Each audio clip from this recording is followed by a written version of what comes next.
Welcome to the Rock is George podcast. I'm your host, George Dionne, and this is episode 112. Thank you for tuning in. Be sure to hit the subscribe or follow button and check us out at the loudest.com on the planet, knac.com. My guest for this episode is blues guitarist CLAY MELTON. He has a brand new single out called Alive on a Wire. It's from his forthcoming, as yet untitled studio album. Last year, CLAY released Live in Texas, sort of a live version preview of some of the songs that are going to end up on the studio album. Prior to that, his highly regarded EP, Back to Blue, was released in 2021. CLAY's getting ready to hit the road for an extensive spring-summer jaunt, a little bit through the South and then through the East Coast. I had the chance to catch up with him prior to heading out. So here's blues guitarist CLAY MELTON. If I knew absolutely nothing about CLAY MELTON, how would you describe your music to me? Man, it's rock and blues. It's the real deal trio thing, you know, where we sound like a band in a room doing it with instruments. And loud. I'd add loud to that. Who's a part of your band? Who backs you up? Zach Grindle is on the drums, and then Zachary Cox is on bass. I've known both of them. I've been playing with Grindle, the drummer, for about almost coming up on 9 years, and I've known Zach Cox since middle school, and he joined the band about a year and a half ago. Okay. And you just released a single from your forthcoming album called Alive on a Wire. It's a hard rock and blues track. If you want to talk a little bit, what inspired the lyrics of this song? We wrote the song when we were coming off of our summer tour last summer. And it was one of those tours where it was just go, go, go, just kind of whirlwind, like, you know, the show every day and long, long nights after the show. And, you know, the typical touring thing, but it was a very fun and successful tour and couldn't have gone smoother. And so we came feeling kind of energized out of it. So it was about that energy and tour life, being on the road. And, you know, now that it's coming out this year before our next tour, it's kind of an anthem for us. We play it early on in the set, kind of get us hyped up for the rest of the show. Absolutely. And you have another single on the way in a couple of months on April 14th, Runner, which I believe you previewed on your Live in Texas album, if you want to talk a little bit about what inspired that song. Yeah, Runner was, we recorded and released on our last live album, Live in Texas. And that, along with a handful of songs on that album, when we released them on Live in Texas, it was the first time they'd ever been heard before or released. And in addition, it was the first time they'd ever been performed before live the night they were recorded at the concert, which was intentional. You know, I had always loved hearing artists that I like do a live album after I've fallen in love with the studio album. And, you know, you hear things that you know are different, that they've changed things up or something, and it's exciting. And so this is just the flop of that experience, and we've taken some of those songs now and are doing studio versions of them here at my house. And you know, we had a whole year of touring also since those recordings were for the live album committed, and so they've grown in different ways. And a couple of the songs from Live in Texas, we thought we'd give them a go at the studio version. And about how far along are you with this new studio album coming out? We've got most of it written, and we're in process of getting the mixes and still tracking done. You know, I'd like to, I think, throw a couple more songs on there before I call it done. And, you know, that with the writing process, that can mean writing, you know, if I only want 2 more songs, I might write 5, or I might just write 2, and those are the 2, you know. Sometimes it's just you keep going until you're sure that's the one, right? Do you have a name for the album yet? We got some names in the works, but we're keeping that under wraps so far, and as well as the release date. Okay. Is it difficult? I know you do a lot of touring, so I mean, it's obviously difficult trying to put an album together while you're on the road, and it makes sense that you would release the live album in between.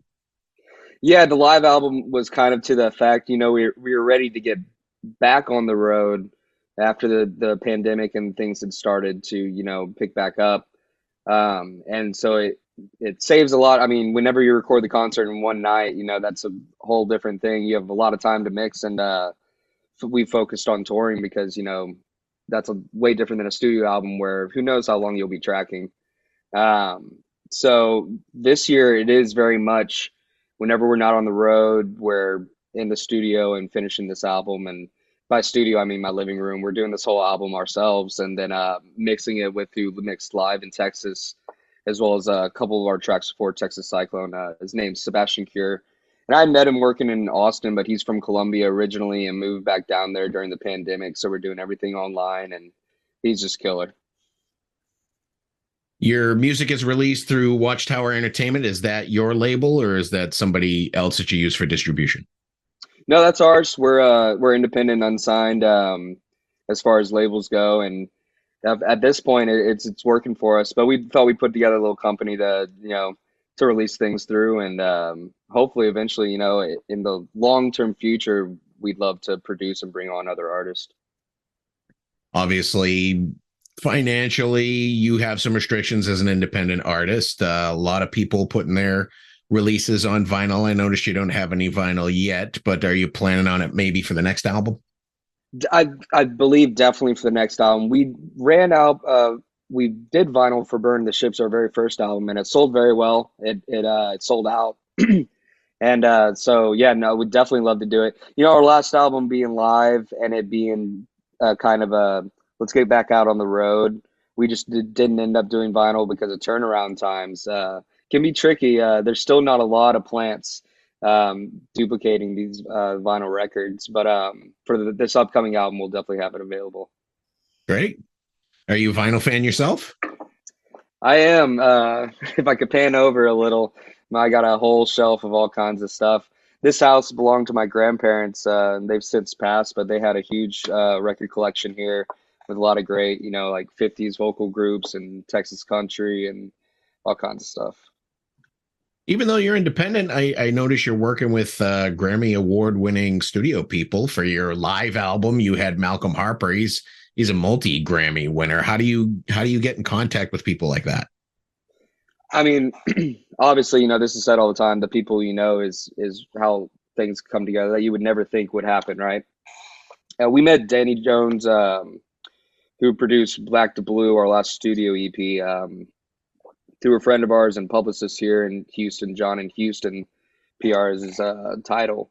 And he also introduced us to Malcolm. They're in the same circle. Both of them are heavily involved in the Grammy boards here in Texas and are great people. And Malcolm he's here in Houston. He's based out of Austin, Texas, but he's here right now. He does the recording and all the audio engineer work for the rodeo here in Houston.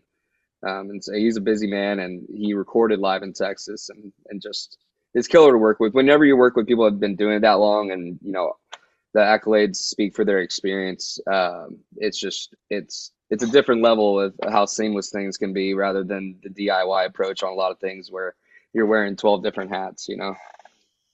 When you recorded live in Texas, which came out last year, no, it came out in 2022, which is almost a year.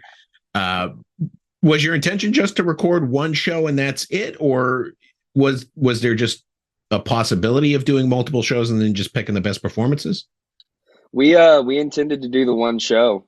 It was kind of a culmination of having certain people there and available, as well as wanting to keep it to just one audience and keep it real too. I didn't want to be doctoring up a live album. After the fact, I'd be shaking my head for years if we were doing that. It was definitely intentional to kind of keep it just direct in one show. And you're not really wasting any time. You're heading back out on the road pretty soon for a tour through the spring and through the summer. So I know you're coming my way in May in Massachusetts here. So this is sort of more of an Eastern trek than staying closer to your hometown in Texas.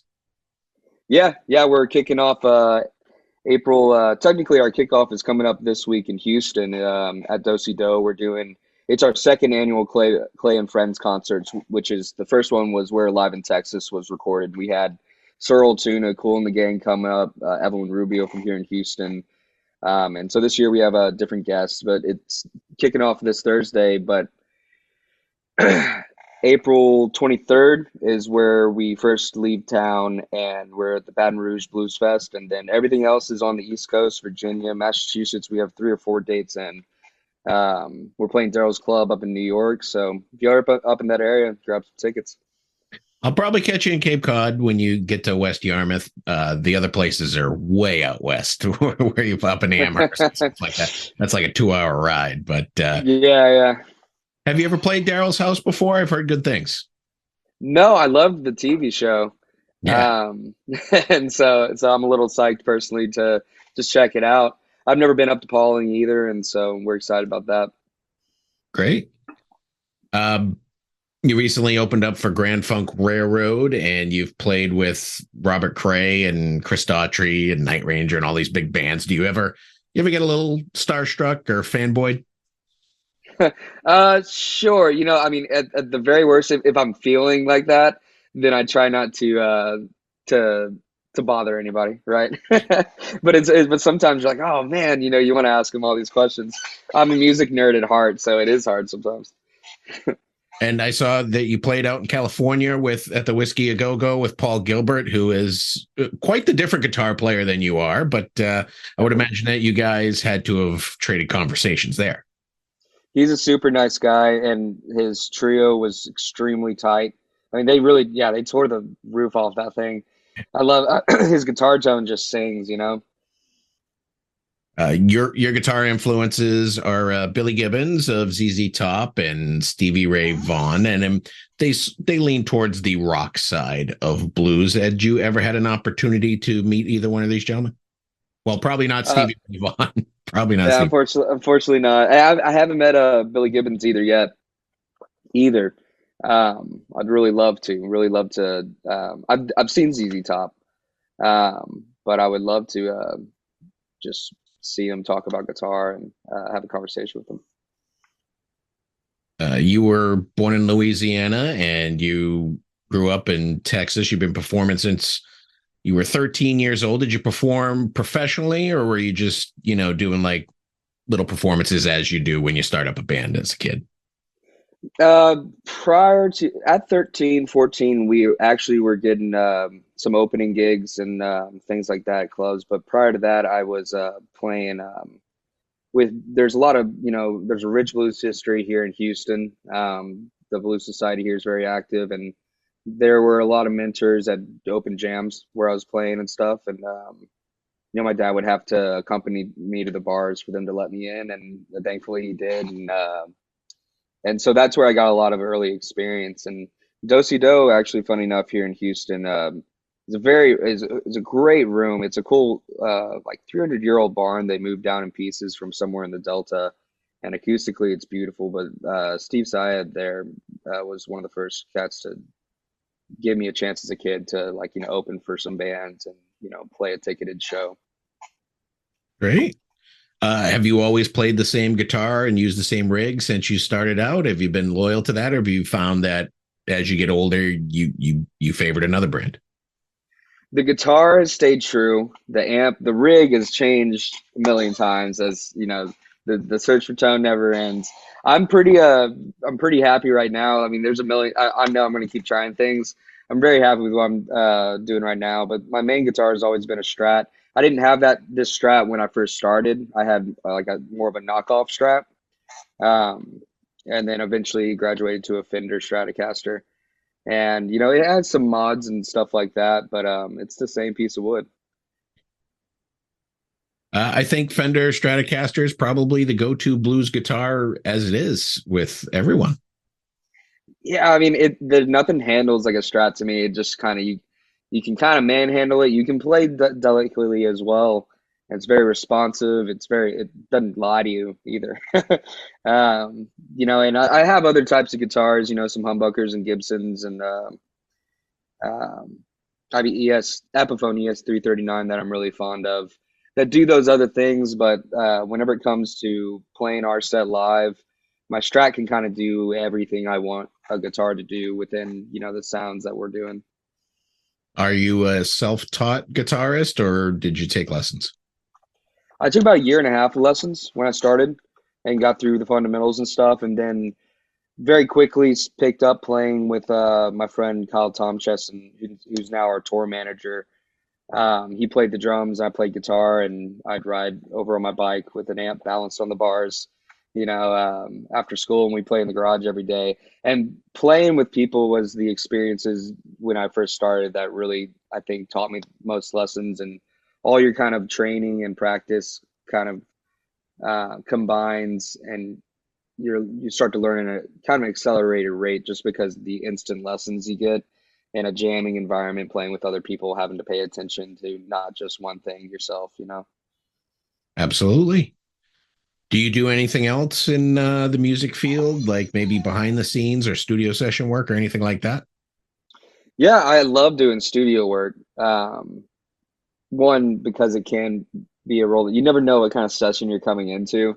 And it's fun to try and just lift up an idea as a part of a team, which is just, what we're doing whenever we're working on our own stuff, but it's just a different process when you can be kind of a little removed and just fill the role of they needed a guitar player. So yeah, I do session work and I teach lessons as well.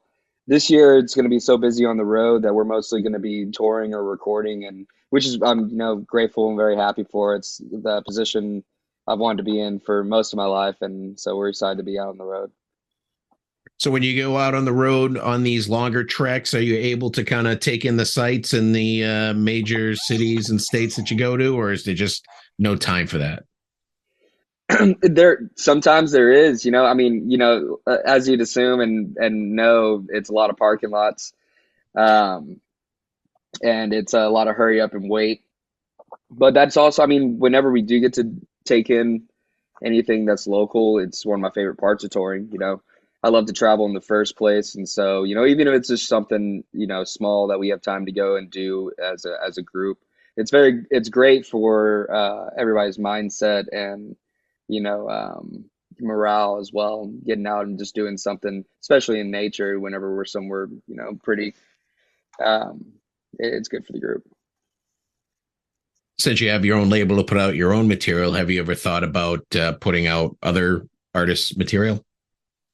Yes, in the long term, Watchtower Entertainment will be, finding artists that we can help support and bring up and produce, or whatever the role ends up being. It's very uh, loose right now. Our idea is let's get it right and figure out how we do this for ourselves, so then we can help people. Are there going to be opening acts along the way for this upcoming tour? Or is it just a night with Clay Melton? We have a mix of, and most of the opening acts are local to the areas. We have Davey Knowles, I know, is playing for us at Amherst at the Drake, um, and then we have an opener at Sellersville in Pennsylvania. But yeah, every concert is basically Clay Melton headliner. All righty. Well, those are all the questions I have for you today, Clay. The new single's out now. It's Alive on a Wire.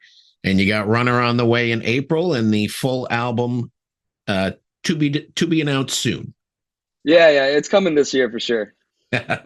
Awesome. I had a great time learning more about you, and I wish you the best of luck, and I hope to see you May 12th in West Yarmouth. Yes, sir. I appreciate it. Once again, I want to thank Clay Melton for coming on the Rock is George podcast. Be sure to check out his latest single, Alive on a Wire, out now on all streaming platforms. While you're there, check out Live in Texas. Fantastic live album. It'll let you in on everything you need to know about Clay Melton. And of course, his 2021 EP, Back to Blue. Take a listen to those albums. If you like what you hear, go out and buy a copy. Support the artist. For all things Clay Melton, head over to his official website, claymelton.com. I also want to thank John Lappin of Lappin Enterprises for making this interview possible.